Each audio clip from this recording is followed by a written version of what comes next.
Assalamualaikum warahmatullahi wabarakatuh. Halo sahabat semua, apa kabar?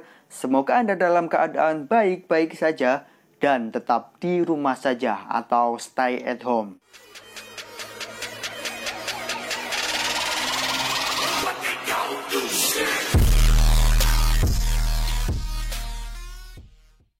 Di video kali ini kami akan menjelaskan usaha yang kami miliki, yaitu usaha di bidang makanan.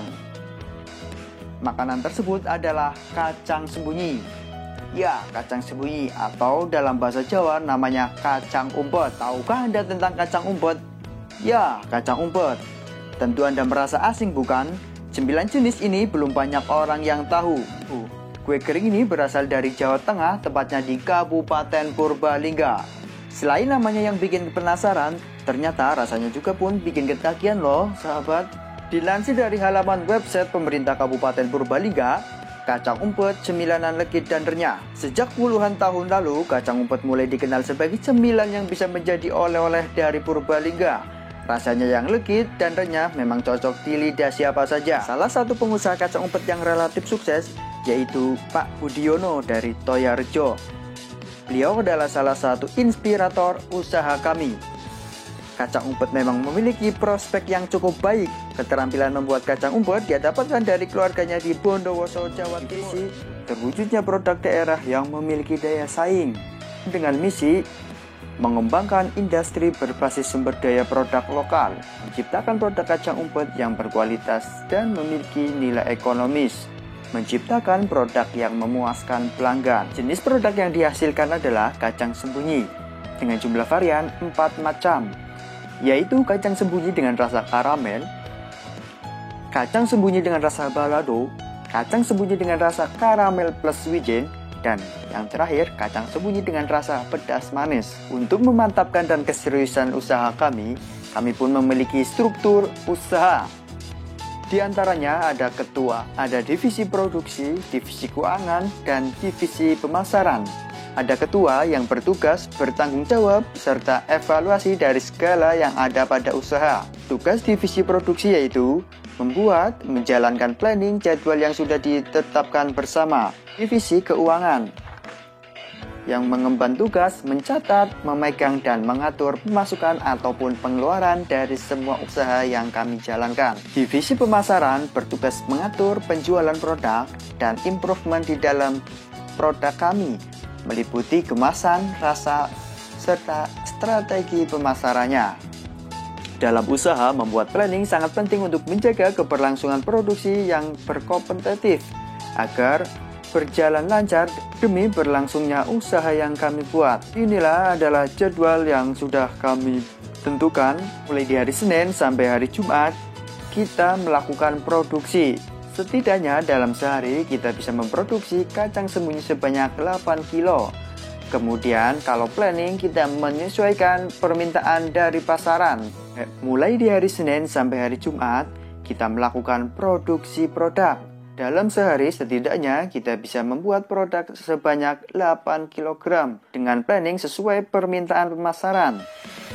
Yang berwarna coklat rasa karamel, yang berwarna coklat muda rasa balado, dan yang berwarna abu-abu rasa karamel plus wijen.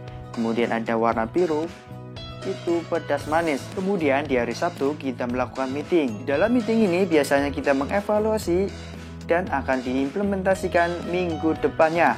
Kemudian di hari Minggu kita bisa libur. Biasanya dalam sekali produksi kita bisa menghasilkan 8 kilo kacang sembunyi. Itu bisa dikerjakan dalam waktu 4-5 jam. Kemudian ada aspek pemasaran. Ada strategi pemasaran. Aspek pemasaran merupakan faktor strategis atau kunci dari keberhasilan perusahaan. Jika permintaan terhadap produk atau jasa yang dibuat kurang memenuhi seluruh kegiatan, aspek-aspek yang lain tidak akan terwujud. Oleh karena itu, kita membuat strateginya. Strategi produk.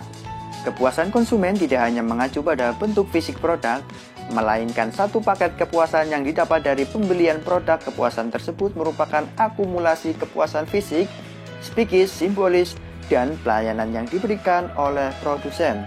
Untuk menjaga agar produk kacang sembunyi dapat bersaing dalam pemasaran, maka Pada proses produksi ini, maka desain dan rasa yang kita akan utamakan. Kemudian dari strategi harga.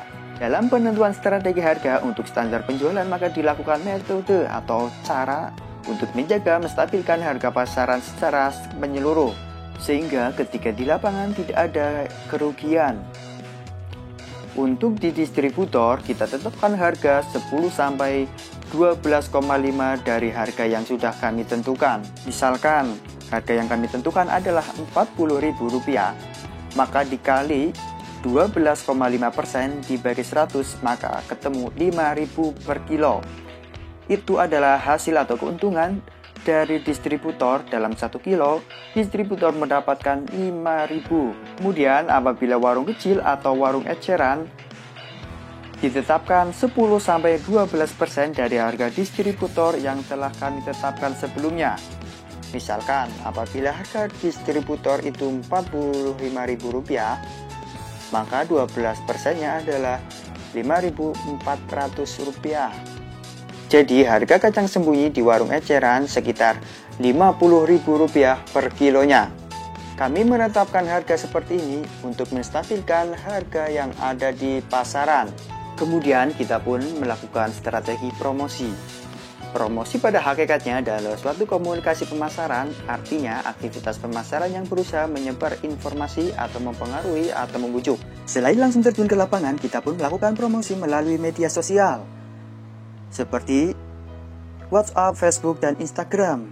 Di sini kita melakukan promosi, membeli kacang sembunyi 1 kilo akan mendapatkan kacang sembunyi ukuran kecil secara gratis. Jadi silakan sahabat membeli dan memesannya di melalui WhatsApp, Instagram, dan Facebook kami. Kemudian usaha kami pun memiliki target. Di target tahun pertama, yaitu evaluasi usaha yang berjalan. Kemudian melakukan riset dan eksperimen yang lebih mendalam terkait produk kami. Kemudian, memaksimalkan dan berinovasi dalam kemasan, varian rasa, dan pemasaran. Kemudian, memperluas mitra usaha. Target di tahun kedua, kami akan melakukan pembaruan dalam segi alat. Yang tadinya konvensional, kita ganti dengan alat yang lebih canggih. Tentunya kualitasnya lebih bagus dan hasil lebih maksimal serta lebih banyak.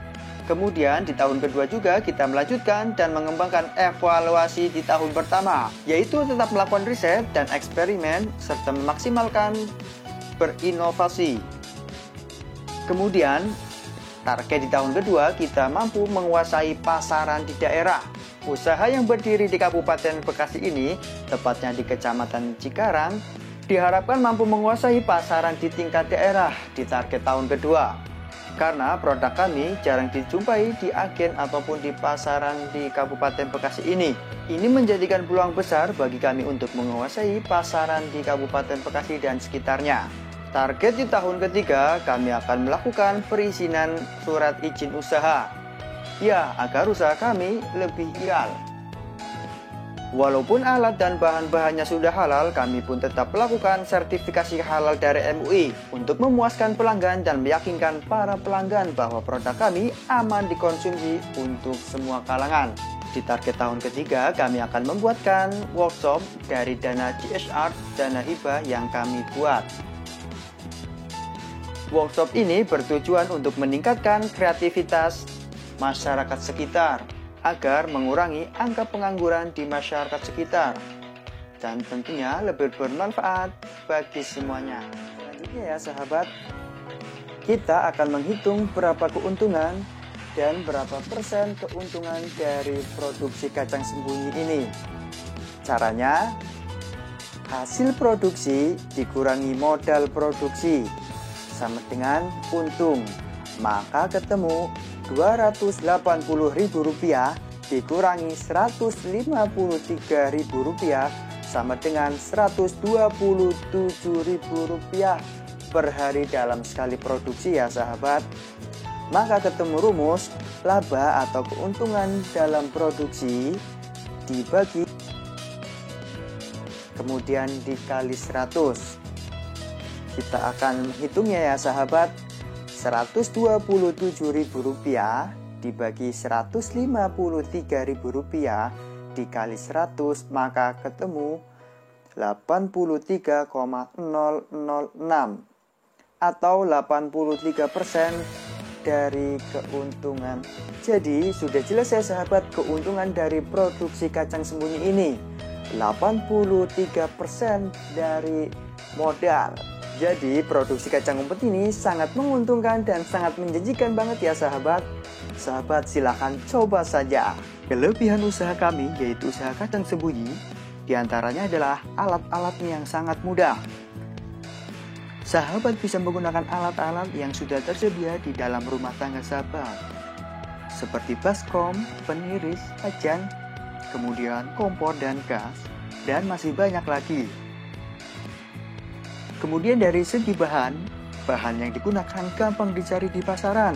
Sahabat bisa membelinya di pasar ataupun di warung-warung terdekat. Kemudian proses pembuatannya pun tidak ribet, tidak memakan waktu ataupun tempat. Jadi pembuatan kacang sembunyi bisa dilakukan oleh semua kalangan. Nah, yang terpenting adalah untung yang menjanjikan. Untuk usaha kami saja, dalam sekali produksi saja bisa mendapatkan untung sebesar 83% dari modal produksi. Kemudian pemasarannya pun sangat mudah, yaitu sahabat bisa memasarkan di toko ataupun di warung kelontong, atau bisa melalui media sosial yang sahabat punya. Walaupun usaha kacang sembunyi ini mempunyai untung yang sangat menjanjikan, akan tetapi kacang sembunyi pun mempunyai resiko.